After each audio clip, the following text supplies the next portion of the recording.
अस्सलाम वालेकुम everyone, welcome to certi vibes. Here I am Usma Mehreen with new video and with new thoughts. तो guys, आज की जो हमारी डिमांड आई है, जिस वीडियो को लेकर आई है, उस वीडियो का नाम है unknown facts about world of जिन्नात mentioned in Quran. So guys, जिन्नातों के बारे में हमने कहानियाँ बहुत सारी सुनी होंगी, बहुत सारे किस्से सुने होंगे, बहुत सारी बातें सुनी होंगी। कुछ बातें जो सच होती हैं, कुछ बातें जो लोग अपनी तरफ से बना देते हैं, और कुछ लोग होते हैं जो डूड और बहुत सारी चीज़ें वो बहुत अपने आप को बड़ा बनाने के लिए या बहुत ज़्यादा चीज़ों को बड़ा चढ़ाकर बताने के लिए अपने आप को बहुत बताने लगते हैं। सो कुरान में जो फैक्ट्स बताए गए हैं अबाउट जिन्नात, सो मेरे मुझे भी नहीं पता क्या है वो फैक्ट्स, मैं भी जानना चाहूँगी। मैंने अब तक जो जिन्नातों के बारे में सुना है, जैसे हमारी दुनिया है वैसे ही उनकी भी दुनिया है। और सबसे बड़ी चीज़ जो होती है कि जैसे एक इंसान को आप परेशान करते हो, आपकी कोई जगह है जहाँ आप इबादत करते हो, जहाँ आप कुछ भी करते हो, इवन आपकी लाइफ में अगर कोई इंटरफेयर करता है तो इंसान को भी पसंद नहीं आता। वैसे ही उनकी भी मखलूक है, उनकी भी लाइफ है। आप किसी और की लाइफ में इंटरफेयर करोगे, उनके बारे में ज़्यादा जानने की कोशिश करोगे, तो सामने से आपको और एक फीडबैक मिलता है जो शायद अच्छा नहीं होता, और जो कि सही है। आप किसी को जब तक परेशान नहीं करोगे, सामने वाला आपको नहीं परेशान करता। सो क्या फैक्ट्स हैं उनके बारे में बताए गए हैं। सो प्लीज़ देखते हैं, स्टार्ट करते हैं अपनी वीडियो। और इस वीडियो में प्लीज़ गाइज मैं रिक्वेस्ट करूँगी, जो बताया गया है उस चीज़ को फॉलो भी करें। अगर मेंशन है, कुछ सलाह दी गई है, तो उस चीज़ को ज़रूर फॉलो करें, क्योंकि कुरान की ये बताई हुई बातें हैं। So let's watch our video first. Let's watch.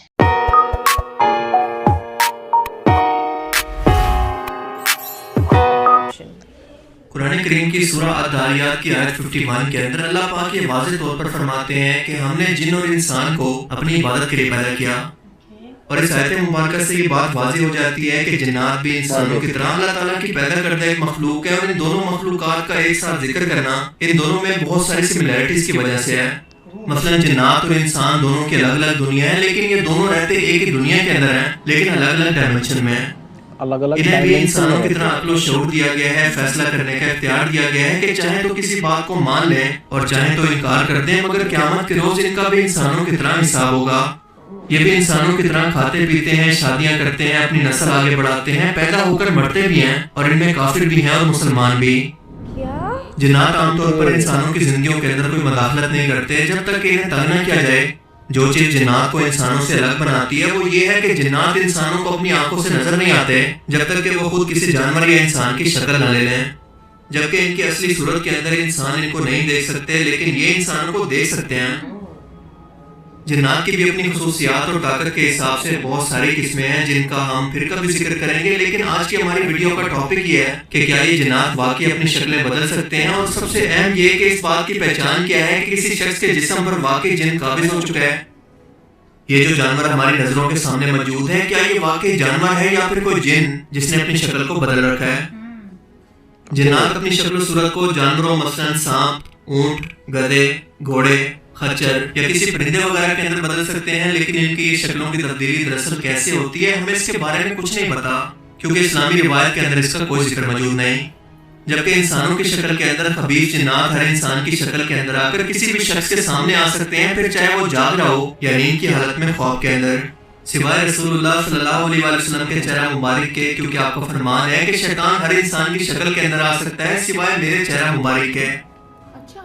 हज़रत अबू सईद खुदरी रज़ियल्लाहु ताला अन्हु से रिवायत है कि रसूलुल्लाह सल्लल्लाहु अलैहि वसल्लम ने फरमाया कि मदीना के अंदर कुछ जिन्नात ने इस्लाम कबूल कर लिया है, लिहाजा अगर तुम कोई सांप देखो तो 3 मर्तबा अज़ान दो कि वो चला जाए, और अगर वो तब भी ना जाए तो उसे कत्ल कर दो। यानी इस हदीस मुबारक से ये वाज़ेह है कि जिन्नात अगर किसी जानवर की शक्ल के अंदर इंसानों के सामने आते हैं तो 3 मर्तबा अज़ान सुनकर वो खुद ही वहां से चला जाएगा, क्योंकि आमतौर पर शैतानी जिन्नात इंसानों को परेशान करने के लिए अपना रूप बदलते हैं, जो कि अल्लाह का कलाम सुनकर वहां से भाग जाते हैं, बिल्कुल ऐसे ही जैसे कि अल्लाह के रसूल ने बैतुल खला जाने पर, नए कपड़े पहनने पर और खाना खाने तक की दुआएं तलकीन फरमाई, जिसका मकसद यही था कि कोई भी शैतानी जिन्नात जो कि आसपास मौजूद हो वो अल्लाह के इस कलाम को सुनकर वहां से भाग जाए, किसी भी तरह से इंसानों के इस काम के अंदर वो शामिल ना हो सके। क्योंकि रसूलुल्लाह सल्लल्लाहु अलैहि वसल्लम का फरमान है कि जब भी तकबीर पड़ी जाती है तो शैतान वहां से खौफ खाकर भाग जाता है। हजरत अबू हुरैरा का एक वाकया बहुत ही मशहूर है कि वो सदका व फितराना की खजूरों की हिफाजत की ड्यूटी पर थे कि शैतान इंसानी शक्ल के अंदर आकर इन खजूरों को चोरी करने लगा। हजरत अबू हुरैरा ने इसको पकड़ लिया और ये शख्स बहुत ज्यादा मिन्नतें समाते करने लगा तो उसे छोड़ दिया। लेकिन ये शख्स मुसलसल 3 दिन तक ऐसे ही आता रहा और हर बार अबू हुरैरा इसको पकड़ लेते। लेकिन तीसरी बार पकड़ने पर इस शख्स ने कहा कि मुझे छोड़ दो और मैं तुम्हें ऐसा वजीफा बताऊंगा कि अगर तुम इसे सोते हुए पढ़ लो तो सुबह तक कोई भी शैतान तुम्हारे करीब तक नहीं आ सकता, और वो है आयतुल कुर्सी। अच्छा, हजरत अबू हुरैरा ने ये वाकया रसूलुल्लाह सल्लल्लाहु अलैहि वसल्लम को बयान किया तो आपने तस्दीक की कि हाँ वो शैतान ही था। वैसे तो वो झूठा है लेकिन ये बात उसने बिल्कुल सच किया है। अब सबसे अहम सवाल ये है कि शैतान जिनकी पहचान हम इंसान कैसे करें कि सामने बाकी कोई जानवर मौजूद है या वाकई में कोई जिन किसी इंसान के जिस्म पर काबिज है या इस शख्स को कोई दिमागी मर्ज है। इसकी बहुत सारी निशानियां हैं जो कि आपको अच्छी तरह से ऑब्जर्व करनी चाहिए और एक एक करके हम इन सबको डिस्कस करेंगे। पहला केस तो हम डिस्कस कर चुके हैं कि अगर वो किसी जानवर की शक्ल के अंदर होगा तो 3 मरतबा अज़ान देते ही खुद ही वहां से गायब हो जाएगा। यानी आपको ये समझ नहीं आएगा कि ये आया किस रास्ते से था और अचानक से किस रास्ते से गायब हो गया। लिहाजा आप दूसरा केस डिस्कस करते हैं कि अगर ये जिन्नात किसी इंसानी जिस्म पर काबिज हो जाए तो इसकी पहचान कैसे होगी। पहली बात हमारे लिए समझना जरूरी है कि जिन्नात के जिस्म इंसानों की तरह नहीं होते बल्कि इनके अंदर रीढ़ की हड्डी बिल्कुल नहीं होती जैसे कि इंसानों में होती है। इनका जिस्म बर्फानी समंदर के अंदर मौजूद वॉलरस या सी लायन की तरह गोश्त के लोथड़े जैसा होता है जैसे पुराने वक्तों के अंदर पानी के मशीजे हुआ करते थे। लिहाजा इनके अंगूठे भी नहीं होते जो कि हड्डी की वजह से बनते हैं। जब ये किसी जिस्म पर मुसल्लत होते हैं तो सबसे बड़ी अलामत यह है कि वो शख्स पलके नहीं झपकता, वो अपनी आंखों को एक जगह पर मरकूज कर लेता है बिल्कुल मुर्दे की तरह, जैसे कोई कोबरा सांप अपनी नजरों को एक जगह पर टिका लेता है। मुसलसल एक ही जगह पर देखकर इसकी गर्दन, इसकी आंखें और इसकी पलकें बिल्कुल एक ही जगह पर स्टिल होंगी। दूसरी अलामत के शख्स के पास से आपको ऐसी स्मेल आएगी जैसे किसी गोश्त को पकाया जा रहा हो, जैसे हमारे यहाँ आजकल कोयले पर कबाब होने जाते हैं। जब भी आप किसी ऐसे आसेबज़दा घर के अंदर दाखिल हों और आपको वहाँ पर इसी तरह की स्मेल आए तो समझ जाएं कि जहाँ पर आसपास कहीं पर जिन्नात मौजूद हैं। आसेबज़दा शख्स आंखें उठाकर ऊपर को नहीं देख सकता, इसकी पलकें बिल्कुल झुकी रहती हैं, इसका दिल बिल्कुल बोझल हो जाता है जैसे किसी ने मुट्ठी के अंदर पकड़ लिया हो। चौथी अलामत के शख्स से आपको ऐसी स्मेल आएगी जैसे जानवर की खाल को कई दिनों के लिए रखकर छोड़ दिया जाए। पांचवी अलामत के वो शख्स ऐसी चीजों को देखने का दावा करेगा जो कि मौजूद ही ना हो। ऐसा शख्स चीखो पुकार करेगा, खौफजदा होगा और इसकी आवाज काफी भारी हो जाएगी। जिसका इलाज तकबीर यानी अल्लाह की बड़ाई बयान करने वाले हर कलाम से मुमकिन है क्योंकि इस तरह के शैतानी जिन्नात इस कलाम से खौफ खाते हैं। और दूसरा तरीका यह है कि क्योंकि जिन्नात को बगैर धुएं वाली आग से पैदा किया गया है और आग का सबसे बेहतरीन इलाज है पानी, लिहाजा ऐसी जगह पर जहाँ पर जिन्नात की मौजूदगी का शक हो वहाँ पर वजू करना चाहिए। अच्छा। तीसरा इलाज जो कि हदीस मुबारक के अंदर तो मौजूद नहीं लेकिन ये अल्लामा जलालुद्दीन सयूती ने बताया कि घर के अंदर सफेद मुर्ग को पाल लेना जिस पर कोई दाग ना हो। और इसकी हिकमत इन्होंने ये बताई कि फरिश्ते क्योंकि सफेद रोशनी से बने हैं और जहाँ पर भी ये जाते हैं अज़ान देकर अल्लाह की बड़ाई बयान करते हैं, लिहाजा सुबह सवेरे जब ये सफेद मुर्ग अज़ान देता है तो इन जिन्नात को लगता है कि यहाँ पर शायद फरिश्ते मौजूद हैं और वो इसी खौफ से जगह को छोड़कर भाग जाते हैं। अगर जिंदगी में कभी आपका गुजर किसी वीरान से राह या जंगल वगैरह से हो तो अल्लाह के रसूल ने फरमा दिया है कि अज़ान देने से या अल्लाह का जिक्र ऊंचा करने से कोई वजह ही नहीं कि ऐसे जिन्नात इस जगह से गायब ना हो जाएं। जादूगर जिन्नात को काबू करके इनसे काम लेते हैं और आपने कभी ऐसा नहीं देखा होगा कि जिन्नात जादूगरों को या इंसानों को अपनी मर्जी से काबू करके इनसे कोई काम निकलवाएं, जो ये साबित करता है कि इंसान तमाम मखलूकात यानी जिन्नात और फरिश्तों से अफजल हैं अकल और शऊर के हिसाब से। इसीलिए आदम अलैहिस्सलाम की तख्लीक के बाद जब इन दोनों मखलूकात से आदम अलैहिस्सलाम को सजदा करवाया गया तो इसलिए करवाया गया कि इंसान इन दोनों मखलूकात से अफजल है क्योंकि इस वक्त वहाँ पर फरिश्ते भी मौजूद थे और शैतान भी जो कि जिन्नों में से था। और इसने इंसान की इसी बढ़तरी को मानने से इनकार करते हुए अल्लाह के हुक्म को भी झुठला दिया, जिसके बाद शैतान को ज़िल्ल और रुस्वा करके बारगाह इलाही से निकाल दिया गया और इसकी नस्ल आज तक इसी की तरह काफिर और शैतान बनकर इंसानों को गुमराह करने की कोशिश मुसलसल करती रहेगी ताकि शैतान अपनी इस बेइज्जती का बदला क़यामत तक के इंसानों से ले सके।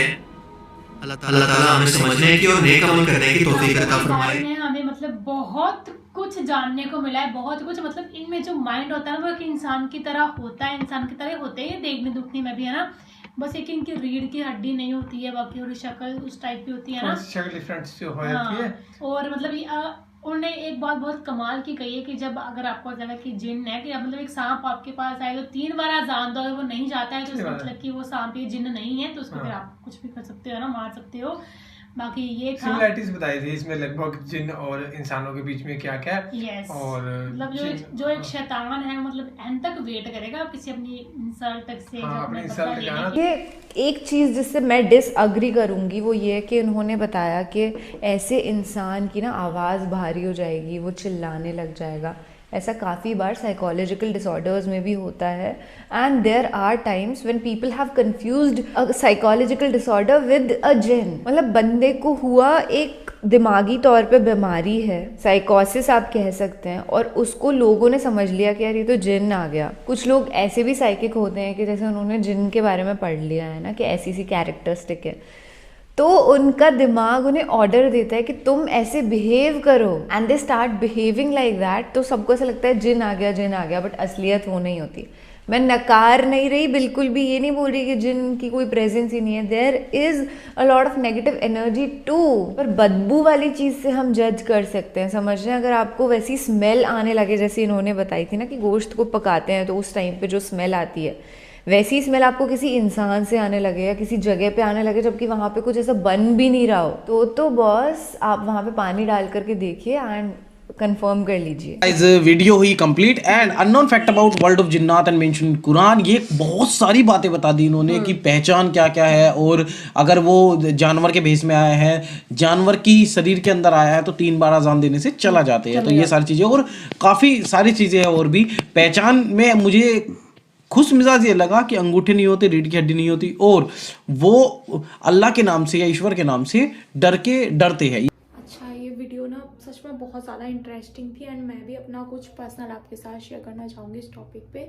देखो, ये जिस बारे में बातें की जा रही थी वो मैंने खुद अपनी रियल लाइफ में एक्सपीरियंस किया है। टचवुड ऐसा अभी कुछ भी नहीं है, लेकिन आज से 3 साल पहले या फिर 2 साल पहले आप मान सकते हो मैंने ये सेम चीज़ एक्सपीरियंस की थी, एंड मैं अपना एक्सपीरियंस शेयर कर रही हूँ। लेकिन ये विश्वास मुझे अभी भी है कि जब ऐसी कुछ स्थिति होती है तो आप अगर हनुमान चालीसा पढ़ते हो, लाइक नॉन मुस्लिम के पास तो कोई ऐसी चीज़ नहीं होती, और ये सारी चीज़ें अजान वगैरह ये उसको नहीं पता होता, तो हमने भी वही किया था। हमने हनुमान चालीसा हमारे घर में रखी हुई थी एंड वो पढ़ी थी, एंड उसका असर ये था कि वो चला गया था। हमने एक वीडियो देखी थी, यहाँ पे जो मैं हाईलाइट करना चाहती हूँ वो ये है कि हमने एक वीडियो देखी थी जिसके अंदर था कि मगरिब के बाद या इशा की नमाज के बाद आप अपने घर में एक जगह बैठ जाएं या इधर उधर ना जाएं, इधर उधर रास्तों पे ना जाएं, सुनसान रास्तों पे ना जाएं, क्योंकि एक वक्त ऐसा होता है जहाँ पे दूसरी मखलूकों का टाइम शुरू होता है, हमारा ख़त्म होने पे उनका टाइम शुरू होता है, तो वो भी डिस्टर्ब होते हैं। तो शायद वही टाइम है जो जिन्नातों का टाइम भी होता है, जिसमें सभी कहते हैं कि रात में जो नमाज होती है वो जिन्नातों की। कुछ लोग होते हैं जो ऐसे जो इस चीज़ के अंदर होते हैं कि नहीं हमें देखना है, ऐसा कैसे होता है, वैसे कैसे होता है, हमें यहाँ जाना है, हमें वहाँ जाना है। तो हर चीज़ के अंदर है, इवन आपकी हेल्थ के ऊपर भी ये चीज़ की गई है कि जितना आप अपने आप को बचा सकते हो बीमारी से उतना अच्छा है। आप उस चीज़ के लिए अपनी